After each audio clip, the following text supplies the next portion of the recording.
नमस्कार दोस्तों, आप सभी का स्वागत है आपके अपने मनपसंद YouTube चैनल क्रेजी एग्जाम में। दोस्तों, जैसा कि आप स्क्रीन पर देख सकते हैं, आज हम डिस्कस करेंगे जीव विज्ञान के most important question and answers. जी हाँ दोस्तों, बायोलॉजी का जो सब्जेक्ट है या बायो का जो टॉपिक है वो कोई भी कॉम्पिटिटिव एग्जाम हो उसके हिसाब से बहुत ज़्यादा इंपॉर्टेंट होता है। इसमें से क्वेश्चन हर बार आपसे पूछे जाते हैं। साथ में दोस्तों इस वीडियो के अंदर हम 30 क्वेश्चंस बहुत ही जो इंपॉर्टेंट हैं उनको डिस्कस करेंगे और उम्मीद करेंगे कि आने वाले एग्जाम में इनमें से कोई ना कोई क्वेश्चन आपके एग्जाम में जरूर आए और आपकी हेल्प जरूर हो जाए। वीडियो स्टार्ट करने से पहले दोस्तों आपसे कहना चाहूँगा, अगर आपने अभी तक हमारे चैनल को सब्सक्राइब नहीं किया है तो हमारे चैनल को सब्सक्राइब जरूर कर दीजिए और इस बेल आइकन को प्रेस करना ना भूलिए ताकि जब भी हमारी कोई नई वीडियो आए आप उसके साथ अप टू डेट रहें, आपको उसका नोटिफिकेशन सबसे पहले मिले। तो चलिए दोस्तों शुरू करते हैं आज की वीडियो। आज का जो फर्स्ट क्वेश्चन है दोस्तों वो है, जीव विज्ञान के जनक के नाम से कौन जाने जाते हैं? फादर ऑफ बायोलॉजी किसे कहा जाता है? तो आपके ऑप्शंस हैं लैमार्क, एरिसीनियस, अरस्तु, ट्रेविरेनस। तो आपका जो राइट आंसर यहाँ पर बनता है वो है ऑप्शन नंबर 3 अरस्तु। आपको याद रखना है अरस्तु को फादर ऑफ बायोलॉजी या जीव विज्ञान का जनक के नाम से भी जाना जाता है। और जैसा कि आप देख सकते हैं यहाँ पर इनकी फोटो भी हमने यहाँ पर शो कर रखी है। कई बार जैसे कोई क्विज वगैरह देते हो तो आप उसके अंदर फोटो से भी पूछ लेते हैं कि ये फोटो किसकी है। तो आपको याद रखना है जीव विज्ञान के जनक से के नाम से कौन जाने जाते हैं? अरस्तु जाने जाते हैं। आज का सेकंड क्वेश्चन है, मनुष्य के जीवन काल में कितने दांत 2 बार विकसित होते हैं? भाई जो ह्यूमन लाइफ है उसके अंदर कितने दांत 2 बार विकसित होते हैं? आपके ऑप्शन है 20, 32, 28 या 24। तो इसका जो राइट आंसर है दोस्तों वो है 24, सॉरी ये 20। तो आपको याद रखना है कि हमारे जीवन में जैसे सबसे अगर हम बात करते हैं, जब बाल्यावस्था होती है, छोटी एज होती है, जब 1 से 2 साल के बीच में जो हमारे दांत आते हैं तो वो टोटल नंबर ऑफ जो दूध के दांत जिनको हम कहते हैं वो टोटल होते हैं 20। जब ये दांत गिर जाते हैं उसके बाद दोबारा से हमारे दांत आते हैं। तो इसका मतलब क्या है कि जो ये 20 दांत है हमारे जीवन में दोबारा से विकसित होते हैं। दोस्तों कई बार क्वेश्चन पूछ लेता है कि हमारे जो दांत है वो कितने टाइप के होते हैं, मतलब हमारे मुंह के अंदर कितने टाइप के दांत हैं। तो आपको याद रखना इसका सीधा आंसर क्या होता है, 4 टाइप के। और उनके नाम क्या क्या है? इंसीजर्स, मोलर्स, प्रीमोलर्स और कैनिन्स। ये चीज़ आपको याद रखनी है। मोलर्स का मतलब क्या है? जो आपकी अक्कल दांत होती है, जो लास्ट में जो जाड़ होती है, उनको हम क्या कहते हैं? मोलर्स कहते हैं। इनसे पहले के जो दांत होते हैं जिनसे हम किसी चीज़ को काटने वगैरह काम करते हैं, इनको हम प्रीमोलर्स कहते हैं। ऐसे ही कैनिन होते हैं और इंसीजर्स जो हमारे सामने वाले दांत होते हैं इनको हम इंसीजर्स कहते हैं। तो ये चीज़ आपको याद रखनी है। टोटल 20 दांत हमारे जीवन में दोबारा विकसित होते हैं। हमारे मुंह के अंदर 4 टाइप के दांत होते हैं। इनके नाम premolars, canine, molars and incisors होते हैं। आज का नेक्स्ट क्वेश्चन है दोस्तों, मानव शरीर में पाचन का अधिकांश भाग किस अंग में संपन्न होता है? क्योंकि जो हम खाना खाते हैं उसका जो कंप्लीट डाइजेशन है या मैक्सिमम जो डाइजेशन है हमारे डाइजेस्टिव सिस्टम के कौन से पार्ट के अंदर उसका कंप्लीट डाइजेशन होता है? ऑप्शंस आपके सामने बड़ी आंत, छोटी आंत, अग्नाशय या यकृत। तो इसका जो राइट आंसर है फ्रेंड्स वो है ऑप्शन नंबर 2 छोटी आंत। स्मॉल इंटेस्टाइन इसको हम कहते हैं, ये आपको याद रखना है। देखिए अगर क्वेश्चन पूछता है कि हमारे खाने का पाचन शुरू कहाँ पर होता है, तो हमारे मुख या हमारे मुंह के अंदर खाने का पाचन शुरू होता है। उसमें हमारी क्या होती है? एक तो टंग होती है और साथ में हमारे टीथ होते हैं जो ये काम को स्टार्ट करते हैं। लेकिन अगर पूछता है कि हमारे फूड का कंप्लीट डाइजेशन लास्ट स्टेज में कहाँ पर होता है, तो वो कहाँ पर होता है? आपकी छोटी आंत के अंदर होता है। जैसे कि आप इस फोटो के अंदर देख भी सकते हो कि यहाँ पर जो ये आपको ये दिख रही है ना, ये ऐसे ये थोड़ी थिक सी, ये तो होती है बड़ी आंत। और जो ये अंदर की लीनिंग दिख रही है आपको, ये सारी की सारी क्या है? छोटी आंत है। ये चीज़ आपको याद रखनी है। छोटी आंत नाम छोटी आंत है लेकिन होती लंबी है, लेकिन बड़ी आंत लेंथ की बात करें तो छोटी होती है। सिर्फ इनकी जो थिकनेस है इनके अंदर फर्क होता है। जो छोटी आंत है इसकी जो थिकनेस है वो थोड़ी कम होती है, ये पतली ट्यूब होती है। लेकिन जो बड़ी आंत है इनकी ट्यूब्स मोटी होती हैं या चौड़ी ट्यूब होती हैं, इस वजह से इनका नाम क्या होता है? बड़ी आंत होता है। तो आपको याद रखना है कि हमारे खाने का जो कंप्लीट डाइजेशन या मैक्सिमम जो डाइजेशन है वो कहाँ पर हो जाता है? हमारी छोटी आंत के अंदर हो जाता है। स्मॉल इंटेस्टाइन के अंदर कंप्लीट डाइजेशन हो जाता है। उसके बाद नेक्स्ट क्वेश्चन है, सर्वप्रथम रक्त परिसंचरण तंत्र का अध्ययन किसने किया था? जो ब्लड सर्कुलेशन है उसका जो अध्ययन है, उसकी जो स्टडी है वो किसने की थी? ऑप्शंस है अरस्तु, हार्वे, जैनर या हरगोविंद खुराना। तो इसका जो राइट आंसर है दोस्तों वो क्या रहेगा? हार्वे। इनका पूरा नाम विलियम हार्वे था। इन्होंने ही सबसे पहले जो हमारा ब्लड सर्कुलेटरी सिस्टम है, हमारा जो खून है हमारे शरीर के अंदर कैसे कैसे परिसंचरण करता है या हमारे शरीर के अंदर कैसे इसका रोटेशन होता है, इसके बारे में इन्होंने स्टडी किया था। इन्होंने ही बताया था कि जैसे हमारा जो हार्ट है इसके साथ जो मतलब जो ब्लड वेसल्स होते हैं वो कनेक्टेड होते हैं और इनके अंदर से क्या करता है, हमारा जो ब्लड है वो फ्लो करता रहता है। जैसा कि आप देख सकते हैं कि यहाँ पर एक तो रेड कलर और एक ये क्या है, ब्लू कलर का है। जो ये रेड कलर वाला है आपको मैं वैसे साइन नोटिफिकेशन के लिए बता दूं कि एग्जाम में कई बार पूछ लेता है, जैसे रेड ब्लडेड वाला है तो इसका मतलब क्या होता है कि इसके अंदर क्या होती है, ऑक्सीजन होती है, और जो ये ब्लू वाला होता है इसके अंदर ये डीऑक्सीनेटेड होता है, मतलब इसके अंदर कार्बन डाइऑक्साइड होती है। रेड वाला ऑक्सीजनेटेड होता है और ब्लू वाला जो शो किया जाता है वो डीऑक्सीजनेटेड होता है। ये चीज़ आपको याद रखनी है। उसके बाद बात आती है, एक तो होता है आर्टरीज और एक होती हैं वीन्स, तो ये चीज़ भी आपको जरूरी याद रखनी है। वीन्स का मतलब क्या होता है, ऐसे ब्लड वेसल्स जो डीऑक्सीजनेटेड ब्लड कैरी करते हैं, ये चीज़ आपको याद रखनी है। जो blood vessels deoxygenated blood carry करते हैं उनको हम क्या कहते हैं, वीन्स कहते हैं, और जो ऑक्सीजनेटेड ब्लड को कैरी करती हैं उनको हम आर्टरीज कहते हैं। बहुत ज़्यादा इंपॉर्टेंट टॉपिक है, मतलब आपने 10th क्लास के अंदर भी ये चीज़ पढ़ी होगी ब्लड सर्कुलेशन सिस्टम के अंदर कि हार्ट के काम क्या क्या होते हैं, एज ए पंपिंग सिस्टम वो काम करता है। उसके बाद नेक्स्ट क्वेश्चन है, रक्त में कौन सी धातु पाई जाती है। रक्त का मतलब ब्लड के अंदर कौन सी मेटल पाई जाती है। ऑप्शन है कोबाल्ट, लोहा, फ्लोरीन या क्रोमियम। तो इसका जो राइट आंसर है फ्रेंड्स वो हो जाता है आयरन। आपको याद रखना लोहा, हमारा जो ब्लड है उसके अंदर आयरन नाम की मेटल पाई जाती है। आयरन का सिंबल अगर केमिकल सिंबल की बात करते हैं तो Fe होता है, और हमारे ब्लड के अंदर ये मेटल पाई जाती है। और एक और बात, जो ह्यूमन ब्लड होता है इसका कलर रेड होता है, इसका कारण क्या होता है, हीमोग्लोबिन। आपको ये चीज़ याद रखनी है, इसका जो रेड कलर होता है वो किसकी वजह से होता है, हीमोग्लोबिन होता है। और हीमोग्लोबिन के अंदर कौन सी मेटल होती है, आयरन मेटल होती है। ये चीज़ आपको याद रखनी है, ठीक है। जो ह्यूमन ब्लड है उसका कलर रेड किसकी वजह से होता है, वो होता है हीमोग्लोबिन की वजह से। और हीमोग्लोबिन के अंदर कौन सी मेटल पाई जाती है, आयरन मेटल पाई जाती है। हम जो ऑक्सीजन सांस के थ्रू अंदर लेते हैं वो कौन सी मेटल के साथ जाके कनेक्ट होती है, वो चीज़ आपको याद रखनी है, वो आयरन मेटल के साथ जाके कनेक्ट होती है। ये चीज़ आपको याद रखनी है। और कोई क्वेश्चन भी इसमें पूछ लिया जाता है, जैसे कि भाई हमारे ब्लड के अंदर कौन सा कंपोनेंट है जो ऑक्सीजन को कैरी करता है, तो वो आपका आरबीसी होते हैं। और आरबीसी में भी वो कौन सा होता है, हीमोग्लोबिन। और हीमोग्लोबिन के अंदर भी आयरन, आयरन किसको कनेक्ट करता है, ऑक्सीजन को कनेक्ट करता है। ये चीज़ आपको याद रखनी है, बहुत ज़्यादा इंपॉर्टेंट है, ठीक है। उसके बाद कई बार क्वेश्चन पूछ लिया जाता है कि जो आरबीसी हैं, रेड ब्लड सेल्स हैं, वो कहाँ पर बनती हैं। तो आपको याद रखना है आरबीसी जो है वो रेड बोन मैरो में बनती है। जो हमारी बोन्स हैं उनके अंदर लिक्विड पार्ट होता है रेड बोन मैरो, तो रेड बोन मैरो के अंदर क्या बनती हैं, आरबीसी या लाल जो ये रक्त कणिकाएं हैं वहाँ पर बनती हैं। उसके बाद नेक्स्ट क्वेश्चन है, निम्न में से कौन सा एंजाइम लार में पाया जाता है। देखिए सलाइवा, लार का मतलब क्या होता है, सलाइवा। यहाँ पे पूछा गया है कि सलाइवा के अंदर कौन सा एंजाइम होता है, आपको ये बताना है।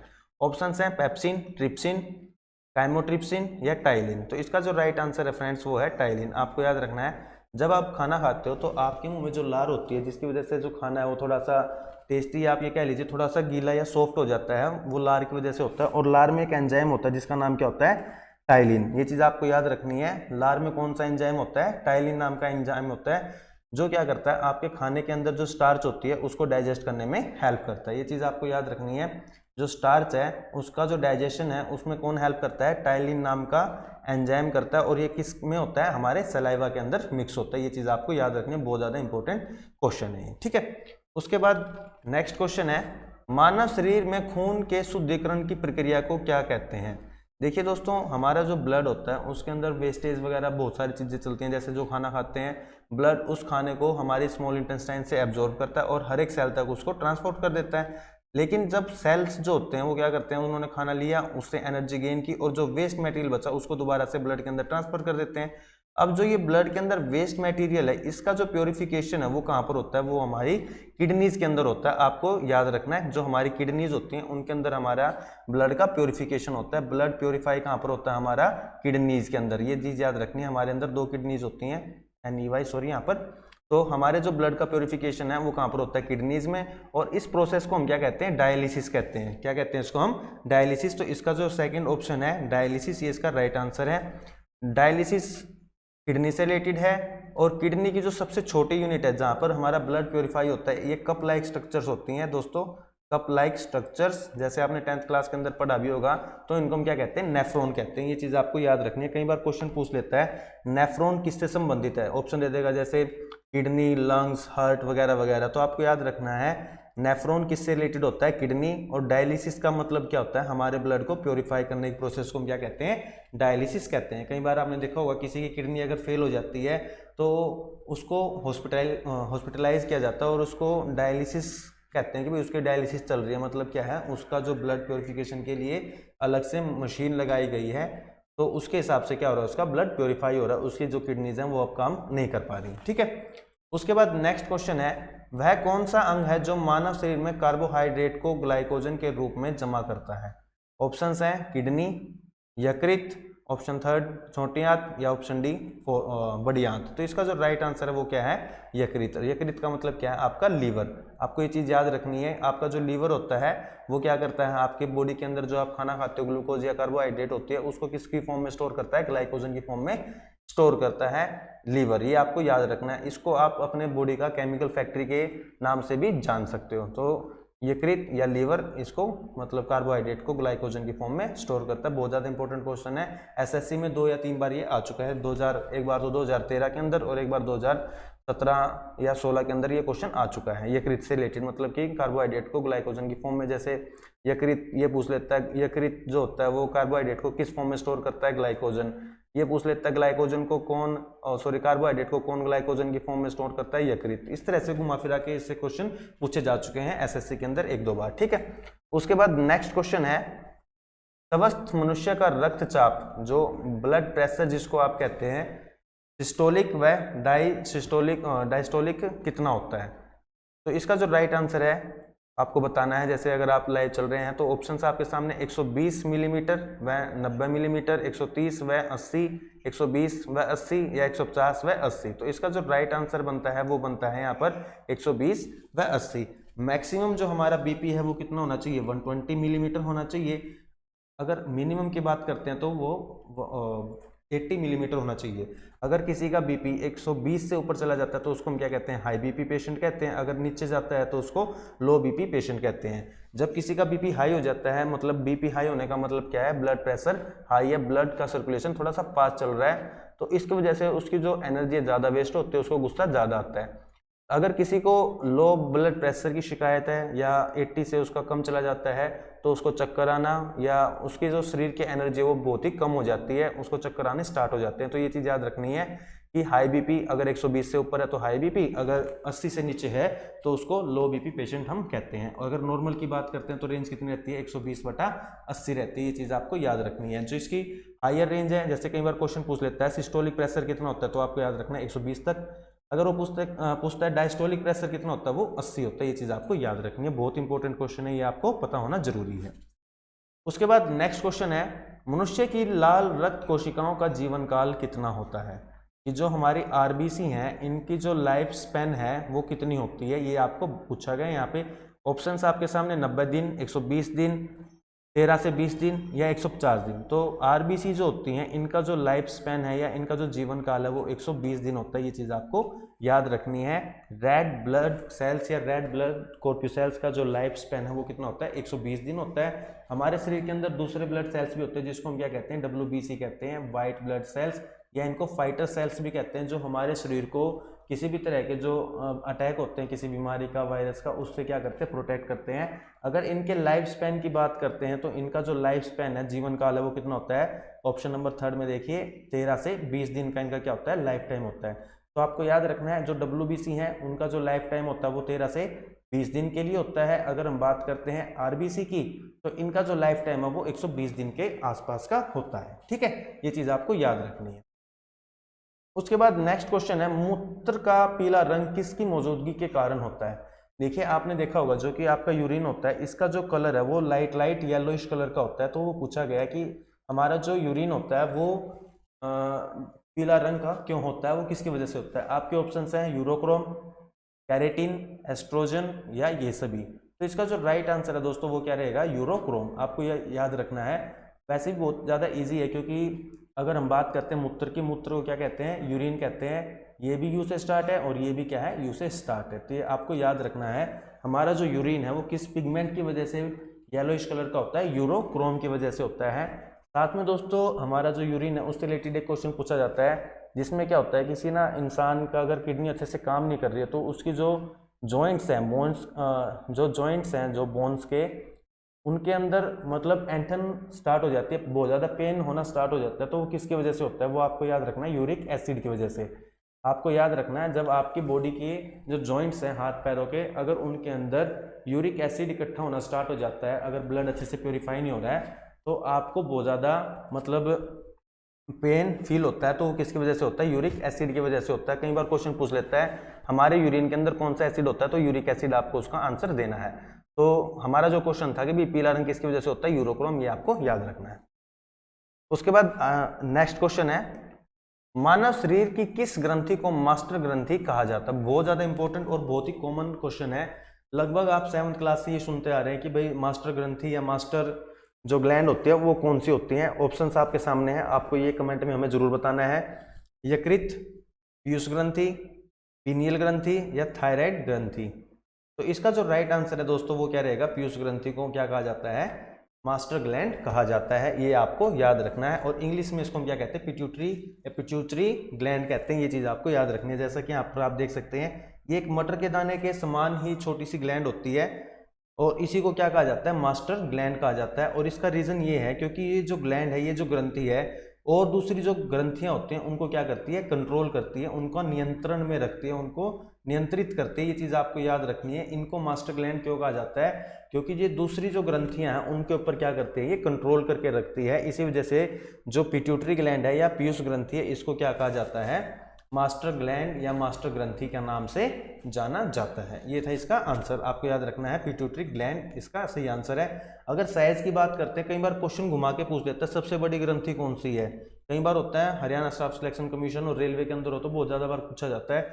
उसमें सबसे बड़ी ग्रंथि कई बार क्या होता है, उसमें सीधा देते हैं मास्टर ग्लैंड। तो मास्टर का नाम वैसे ही पता है कि भी मास्टर का मतलब क्या होता है, बड़ा होता है। तो बाय मिस्टेक बच्चे क्या कराते हैं, इसको मास्टर ग्रंथि को ही क्या कराते हैं, सबसे बड़ी ग्रंथि के रूप में मतलब करेक्ट आंसर कराते हैं, लेकिन जो कि गलत होता है। सच्चाई में की बात करें तो जो ये पिट्यूटरी ग्लैंड होती है, इसका जो साइज है, जो मटर का दाना होता है, बिल्कुल उसके समान छोटा सा होता है और यही क्या करते हैं, बहुत सारी ग्रंथियों को कंट्रोल भी करती है। उसके बाद है नेक्स्ट क्वेश्चन, गाय और भैंस के थनों में दूध उतारने के लिए किस हार्मोन की सुई लगाई जाती है। आपको मालूम होगा कि आज के टाइम पे क्या हो रहा है कि जो गाय भैंस होते हैं, डेयरी वगैरह होती हैं, उनमें दूध की कमी तो होती है क्योंकि दूध लेने वाले ज़्यादा हैं, दूध देने वाले कम हैं। तो इसी वजह से जो गाय या भैंस उनके थनों में जो जहाँ से दूध रिलीज होता है वहाँ पर इंजेक्शन लगाए जाते हैं। तो वो इंजेक्शन कौन से हार्मोन के होते हैं, तो इसका जो राइट आंसर है वो आपको बताना है। आपके सामने ऑप्शन है ऑक्सिन, ऑक्सीटोसिन, जैबरेलिन या साइटोकाइनिन। तो इसका जो राइट आंसर है दोस्तों वो है ऑक्सीटोसिन। आपको याद रखना है, ये जो हार्मोन है इसकी हेल्प से क्या करवाया जाता है, जो गाय या भैंस है उनके थनों में ये लगाया जाता है और दूध को मतलब ज़्यादा दूध की प्रोडक्शन की जाती है। और ऐसा माना गया है कि मतलब जिस जानवर को ऑक्सीटोसिन के ज़्यादा इंजेक्शन दिए जाते हैं उनकी जो हेल्थ है उसके ऊपर भी एडवर्स इफेक्ट पड़ता है, साथ में जो उनका दूध पीते हैं उसके ऊपर भी कहीं ना कहीं थोड़ा बहुत एडवर्स इफेक्ट जरूर पड़ता है। एक तरह से केमिकल्स के हेल्प से क्या किया जाता है, उनकी जो नेचुरल प्रोसेस है उसको डिमिनिश किया जाता है और अपने फायदे के लिए इन इंजेक्शन का यूज किया जाता है। उसके बाद नेक्स्ट क्वेश्चन है दोस्तों, स्त्रियों की नसबंदी को क्या कहा जाता है। देखिए, जो लेडीज के अंदर नसबंदी की जाती है इसको क्या कहा जाता है। आपके सामने ऑप्शंस है अटोनमी, सेकंड ऑप्शन है ट्यूबेक्टोमी, थर्ड ऑप्शन है पेंटोमी या फोर्थ ऑप्शन है सिकोटोमी। तो आपको इसका राइट आंसर बताना है। वैसे मैं बता देता हूँ, इसका जो राइट आंसर है वो क्या है, ट्यूबेक्टोमी। आपको याद रखना है ट्यूबेक्टोमी क्या है, जो फीमेल्स होती हैं, लेडीज होती हैं, उनके अंदर जो नसबंदी की जाती है उसके लिए क्या टर्म यूज की जाती है, ट्यूबेक्टोमी। ठीक है ना, ये चीज आपको याद रखनी है। अब बात करते हैं कि ये की कैसे जाती है। देखिए दोस्तों, जो आप देख सकते हैं ये वाली जो ट्यूब जा रही है इसका नाम क्या होता है, फैलोपियन ट्यूब होता है। इस ट्यूब का नाम क्या है, फैलोपियन ट्यूब है। और इसी यहाँ पर क्या बनते हैं, एग्स बनते हैं और यहाँ से रिलीज होकर कहाँ पे जाते हैं, वो फैलोपियन ट्यूब के अंदर जाते हैं। उसके बाद जो मेल स्पर्म सेल्स होते हैं वो यहाँ से एंटर करके क्या करते हैं, इन जो ये फैलोपियन ट्यूब है इनके साथ क्या करते हैं, इंटरेक्ट करते हैं। तो जो ये नसबंदी है इसमें क्या किया जाता है कि जो ये फैलोपियन ट्यूब्स होती हैं जहाँ से एग को आना होता है, इनको क्या करते हैं, यहाँ से बीच में से काट देते हैं और इनको यहाँ से बंद कर देते हैं, कवर कर देते हैं या इनको यहाँ से बांध देते हैं। इसकी वजह से जो यहाँ पर एग प्रोड्यूस होते हैं लाखों की संख्या में, वो क्या होते हैं, यहीं पे इस फैलोपियन ट्यूब के अंदर ही रह जाते हैं, वो बाहर नहीं आ पाते हैं, जिसकी वजह से जो मेल स्पर्म सेल्स होते हैं उनके साथ ये फर्टिलाइज नहीं हो पाते हैं, और ना ही किसी तरह की यहाँ पर मतलब जो जाइगोट फॉर्मेशन है या जो आगे की प्रोसेस है वो हो पाती है। ठीक है, ये चीज़ आपको याद रखनी है कि जो स्त्रियों के अंदर ये चीज़ होती है उसको हम क्या कहते हैं, ट्यूबेक्टोमी कहते हैं। ये आपको याद रखना, बहुत ज़्यादा इंपॉर्टेंट क्वेश्चन है। ठीक है, उसके बाद नेक्स्ट क्वेश्चन है, इंसुलिन किसके द्वारा उत्पादित किया जाता है। देखिए सबसे पहले तो बात करेंगे कि इंसुलिन होता क्या है। इंसुलिन एक हार्मोन होता है, ये चीज आपको याद रखनी है। इंसुलिन क्या होता है, हार्मोन। हार्मोन भी बता देता हूँ, ये क्या होते हैं, केमिकल सब्सटेंसेस होते हैं जो हमारी बॉडी के अंदर मेटाबॉलिक प्रोसेस है उनको क्या करते हैं, रेगुलेट करते हैं। इनका अलग अलग फंक्शन होता है। ठीक है, तो इंसुलिन कई बार पूछा जाता है, इंसुलिन क्या है, प्रोटीन है, हार्मोन है, विटामिन है, वसा है, क्या है। तो आपको याद रखना है कि जो इंसुलिन है वो क्या होता है, हार्मोन होता है। ये चीज आपको याद रखनी है। और ये किसके द्वारा प्रोड्यूस किया जाता है, आपको इसका आंसर बताना है। जैसे मैं आपके सामने ऑप्शन रख रहा हूँ, ऑप्शन फर्स्ट यकृत, ये लीवर द्वारा, पैनक्रियाज द्वारा, स्मॉल इंटेस्टाइन या गॉल ब्लैडर के द्वारा।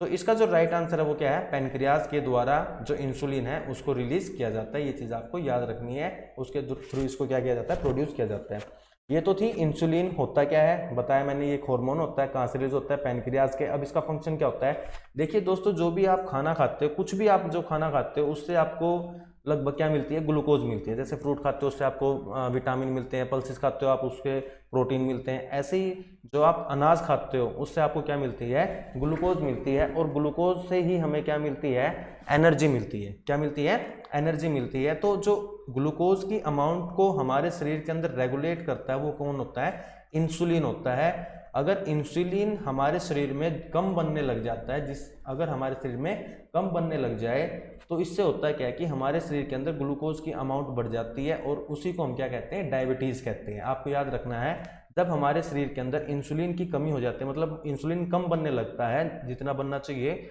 उससे कम मात्रा में बनने लगता है, तो इस कंडीशन को हम क्या कहते हैं, डायबिटीज कहते हैं, शुगर की बीमारी कहते हैं। और ये क्या है, हमारे शरीर में एक हार्मोन की कमी के कारण होती है, और उसका नाम क्या है, इंसुलिन।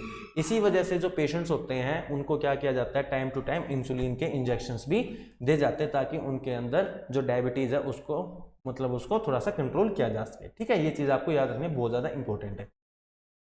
उसके बाद है, मानव शरीर का सबसे बड़ा अंग कौन सा है। जो ह्यूमन बॉडी है उसका सबसे बड़ा ऑर्गन या पार्ट कौन सा है। आपके ऑप्शंस हैं फेफड़ा, हृदय, यकृत या किडनी। देखिए सबसे बड़ी ग्रंथि की बात करते हैं तो लीवर है, ये चीज आपको याद रखनी है। किडनी आपका ब्लड प्योरिफिकेशन का काम करती है। हार्ट एज ए ब्लड को पंप करता है या पंपिंग सिस्टम है। फेफड़ों से हमारी जो गैसेज हैं, कार्बन डाइऑक्साइड, ऑक्सीजन वगैरह, इनका एक्सचेंज होता है। तो क्वेश्चन था कि सबसे बड़ा अंग कौन सा है, तो इसका जो राइट आंसर है वो क्या है, फेफड़ा। आपको याद रखना है, लंग्स हमारे शरीर का सबसे बड़ा अंग है, ये चीज आपको याद रखनी है। कई बार पूछ लिया जाता है लंग्स की बेसिक यूनिट क्या होती है। इसकी जो बेसिक यूनिट है उसको हम क्या कहते हैं, एल्वली। आपको याद रखना है, एल्वली इसकी जो सबसे छोटी यूनिट है। बैलून लाइक स्ट्रक्चर होती है, ये क्या होती हैं, बैलून लाइक स्ट्रक्चर होती हैं, जिनको हम क्या कहते हैं, एल्वलीज कहते हैं। और इन एल्वलीज के थ्रू ही क्या होता है, गैसेस का एक्सचेंज होता है। ये चीज आपको याद रखनी है। सबसे बड़ा अंग कौन सा है, फेफड़ा।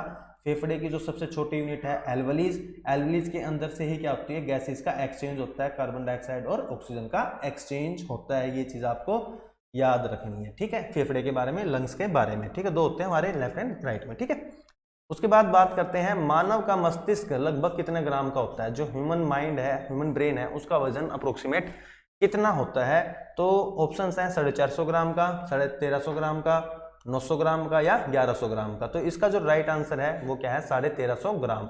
1350 ग्राम का क्या होता है, हमारा जो ह्यूमन ब्रेन है उसका वजन होता है, उसका मास होता है। ये चीज आपको याद रखनी है, बहुत ज्यादा इंपॉर्टेंट क्वेश्चन है। ह्यूमन ब्रेन का जो अप्रोक्सीमेट मास है या वेट है वो कितना हो सकता है, वो 1350 ग्राम एवरेज का इतना होता है। किसी का कम, किसी का ज्यादा होता है, लेकिन एवरेज की बात करते हैं तो वो 1350 होता है। ठीक है, उसके बाद नेक्स्ट क्वेश्चन है, शरीर की सबसे बड़ी ग्रंथि कौन सी है।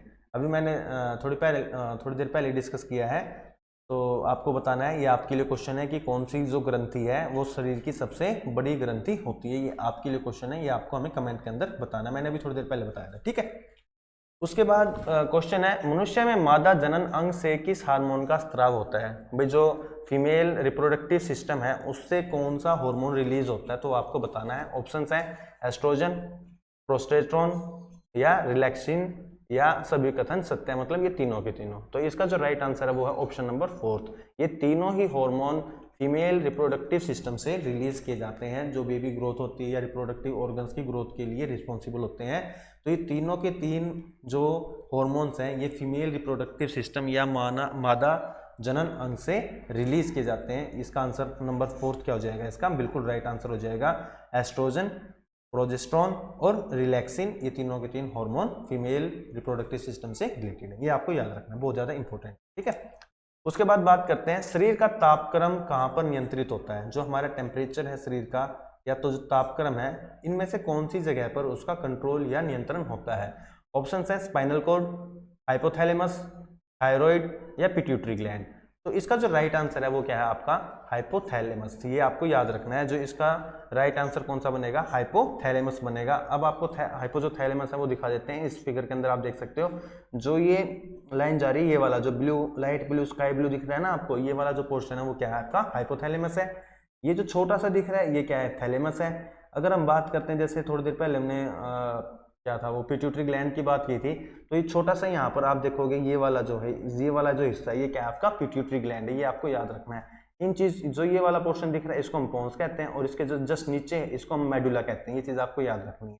ऐसे ही ये वाला जो होता है इसको हम छोटा दिमाग भी कहते हैं, इसको सेरेबेलम कहते हैं। इसको इंग्लिश की अगर बात करें तो इसको क्या कहते हैं? सेरेबेलम कहते हैं। जो ये बीच ये वाला पोर्शन है इसको सारे को हम क्या कहते हैं? मिड ब्रेन कहते हैं। क्या कहेंगे इसको? हम मिड ब्रेन कहते हैं। ऐसे ही जो ये वाला हिस्सा जो आप देख रहे हैं सारा का सारा, इसको हम क्या कहते हैं? सेरिब्रम कहते हैं। ये चीज आपको याद रखनी है। ठीक है, तो जो हमारा क्वेश्चन था कि भाई हमारे शरीर का जो तापक्रम है वो कहाँ से नियंत्रित होता है, इसका ऑप्शन नंबर 2 ठीक है, हाइपोथैलेमस से इसको कंट्रोल किया जाता है। ठीक है, उसके बाद क्वेश्चन है अमीबा में भोजन का अंत ग्रहण किसके द्वारा होता है? भाई कौन सी प्रोसेस होती है जिसके थ्रू जो अमीबा अपना भोजन खाता है उसका नाम बताना है। तो ऑप्शन है फूटपाथ, सेकंड है कोशिका मुंह, थर्ड है सीलिया या फोर्थ है गुदा द्वार। तो इसका जो राइट आंसर है वो है फूटपाथ। इसको इंग्लिश में हम क्या कहते हैं? सूडोपोडिया कहते हैं। यहाँ पर आप देख सकते हैं ये वाली जो प्रोसेस है इसको हम क्या कहते हैं? सूडोपोडिया कहते हैं।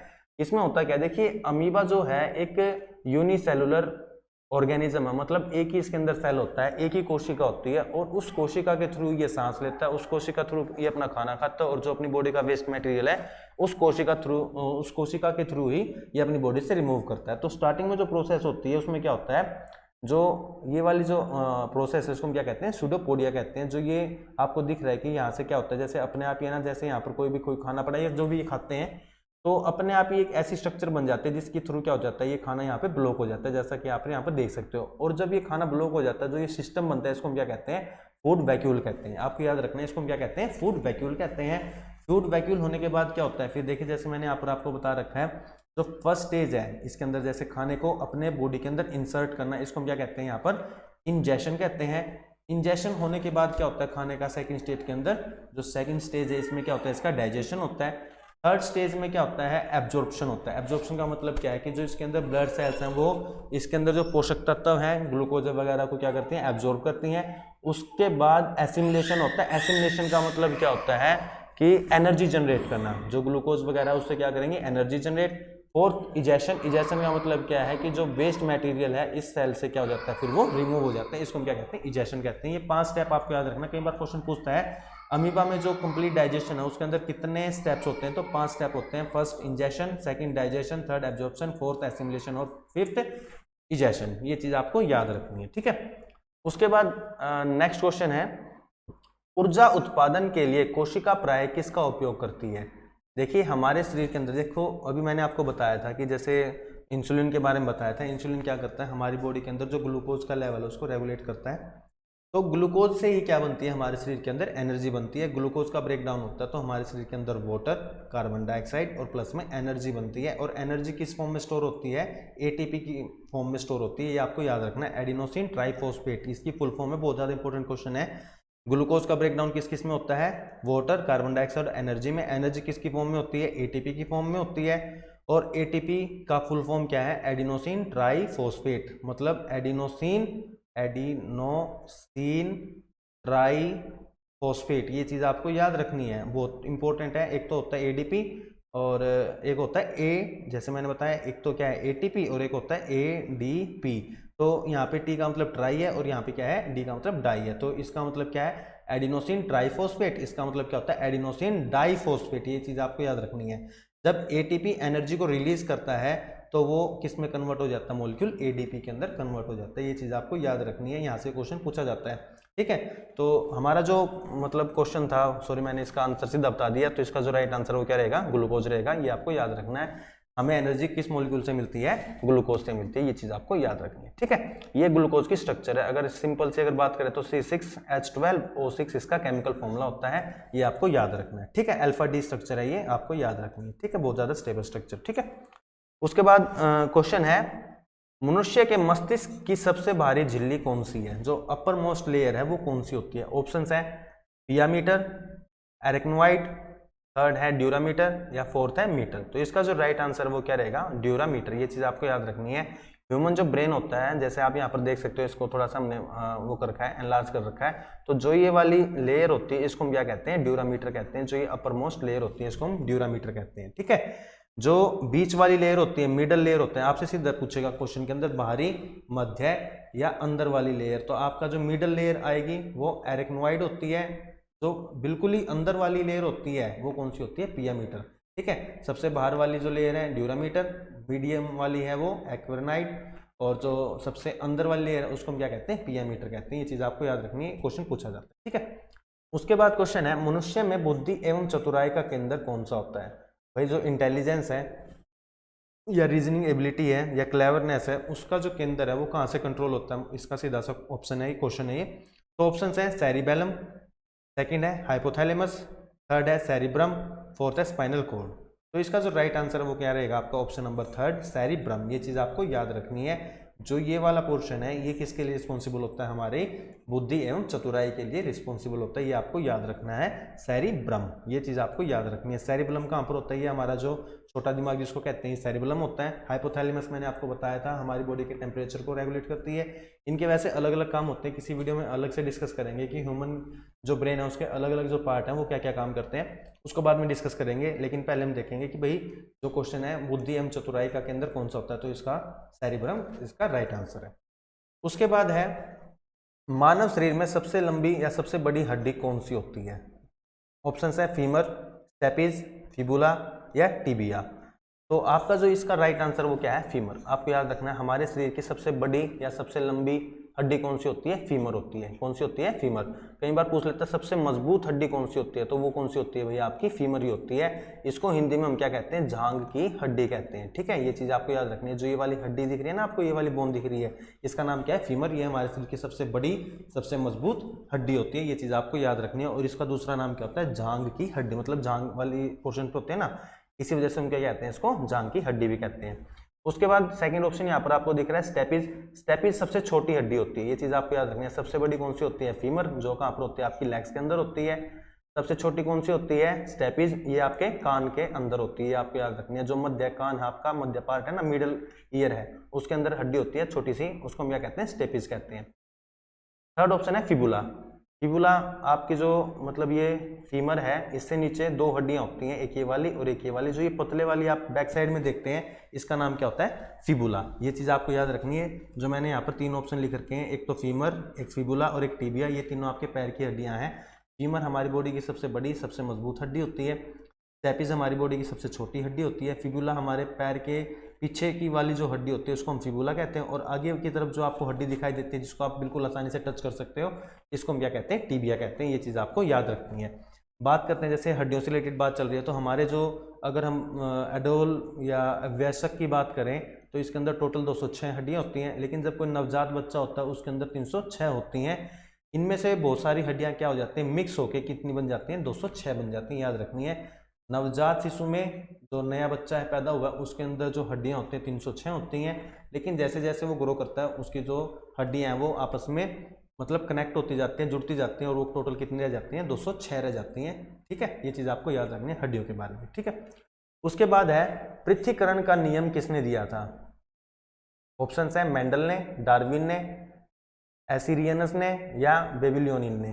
तो इसका जो राइट आंसर है वो क्या रहेगा, मेंडल। इनका पूरा नाम क्या है, ग्रेगर जॉन मेंडल। आपको याद रखना है, इनका जो पूरा नाम है वो क्या है, ग्रेगर जॉन मेंडल है। इन्होंने ही किसका नियम दिया था, पृथ्वीकरण का नियम दिया था। पृथक्करण का मतलब क्या है कि आपने 10th क्लास में एक टॉपिक पढ़ा होगा आपके 10th चैप्टर के आसपास में या 9th चैप्टर के अंदर, उसमें मटर के दानों से रिलेटेड कुछ क्वेश्चन है कि भाई मटर के दाने हरे हैं, पीले हैं, गोल साइज के हैं या चपटे साइज के हैं, जैसे आप यहाँ पर फिगर में देख भी सकते हो। तो वो जो सेपरेशन के बारे में बताया था कि जो करेक्टर्स हैं कैसे कैसे ट्रांसफर होते हैं, तो उसके बारे में किसने बताया था हमें? ग्रेगर जॉन मेंडल ने बताया था। ये चीज़ आपको याद रखनी है और 10th क्लास का बहुत ही इंपॉर्टेंट टॉपिक भी ये है। तो 10th की जो बायोलॉजी है उसमें से बहुत ज़्यादा क्वेश्चन पूछे जाते हैं 10th और 9th की में।